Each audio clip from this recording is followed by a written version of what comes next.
Coming to the stage next is a comedian. She's been all over the place. A lot of warrants out in a lot of different places. Utah, California. Her name is Diane Callis. Give her a big hand when she comes to the stage, guys.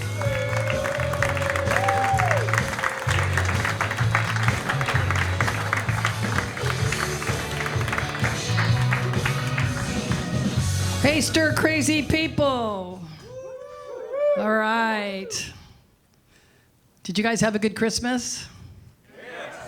I sure did. I'll tell you, I love Santa Claus, okay? I mean, I really love Santa Claus, you know? Well, look at him. He's an older guy. He still has all of his hair. He's got a nice beard. And when he laughs, he shakes like a bowl of jelly. I mean, come on, ladies, count me in, right? Yeah. And I love that his beard smells like peppermint schnapps. Yeah, it smells like peppermint schnapps and weed, skunk weed, okay? He reminds me of my old high school teacher, Mr. Hummer. I still have fond memories of Mr. Hummer and our special times together, you know? And sometimes I wonder, did he ever make parole? You know, it's better to give than receive at Christmas time. So this year, I had a really special gift for Santa. He slid down my chimney, came inside my house, and then he realized I had my candy on display. It's better than the old milk and cookies, let me tell you. Santa really loved my candy. I mean, he loved it. He ate it up, okay? He made a real mess. I had to give him a wet wipe so he could get the candy particles out of his beard. Yeah. But, you know, sorry. He worked himself up so bad that he had to take a nap, okay? And when he woke up, guess what? He wanted to slide down my chimney again. And I said, ho, ho, hold on, Santa.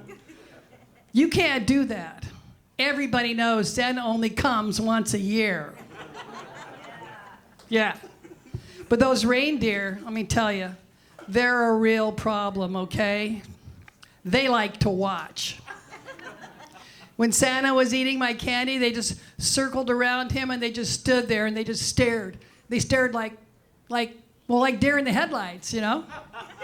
But not Rudolph. No. Rudolph was so rude.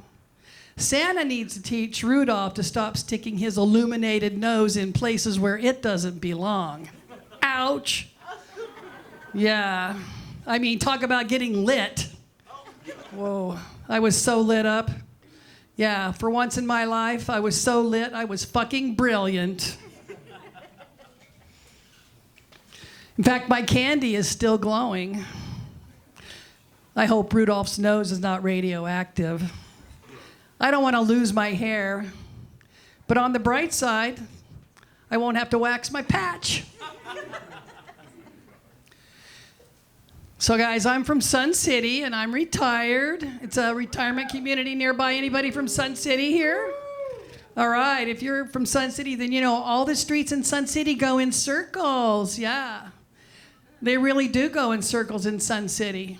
It's not a problem, folks. It's a containment strategy. That's how we keep the geezers off the freeway. They get out on their golf carts at 7 a.m. and start going around and around, and they get lost. And somehow at 4 o'clock, everybody ends up at happy hour. It's a miracle. You know, but there's some really good people watching in Sun City. Yeah. Especially at the Sun City pool, at the rec center. Yeah. You want to see some people watching, go there. I swear, I haven't seen that many wrinkles since I left a bunch of grapes in my golf cart glove box through the summer. But that's where I met Melvin, the player. Yeah. He was sitting there on a lounge chair wearing nothing but a cowboy hat and a red Speedo. His big old belly was hanging out, and I saw him. I thought, whoa, Santa's on vacation in Sun City. No, it was just Melvin, the player. And he was asking for my number and asking for my number. And so I finally told him, look, dude, it's 120/65, okay? He said, not your blood pressure. I want your phone number. I want to take you out. He pestered me so much, I finally gave it to him.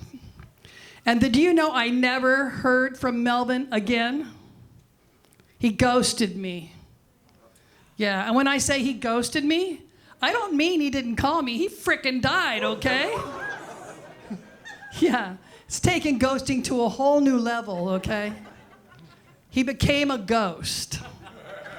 Yeah, I'm telling you, the lengths that some men will go to avoid a commitment. Yeah. When I found out that Melvin died, I thought, oh darn.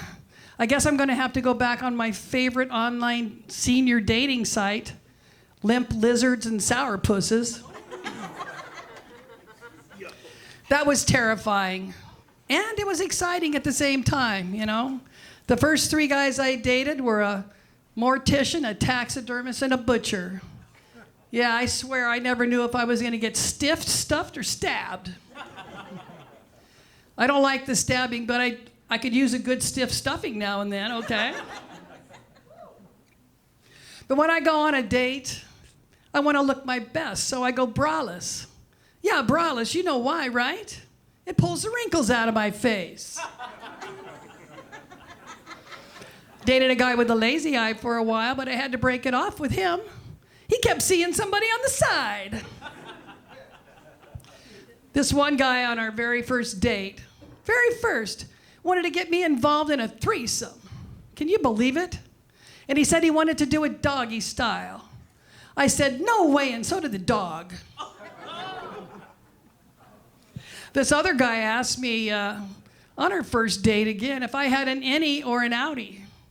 I pointed at my belly button. I said, my belly button is definitely an innie. He said, I wasn't talking about your belly button, silly. I go, what do you mean? There's innies and outies down there? Mine looks more like a cabbage patch. I figured out that this online dating is more like playing a game of would you rather, but instead of fun choices, it's more like, would you rather go out with this weirdo again or have a root canal? At least with a root canal, I could be in a private room with a rich doctor while he drills me. Yeah. So I decided I needed to put a Snicker bar in my purse to give to any guy that didn't mention his wiener on the first date. That thing rolled around in my purse for 2 years, okay?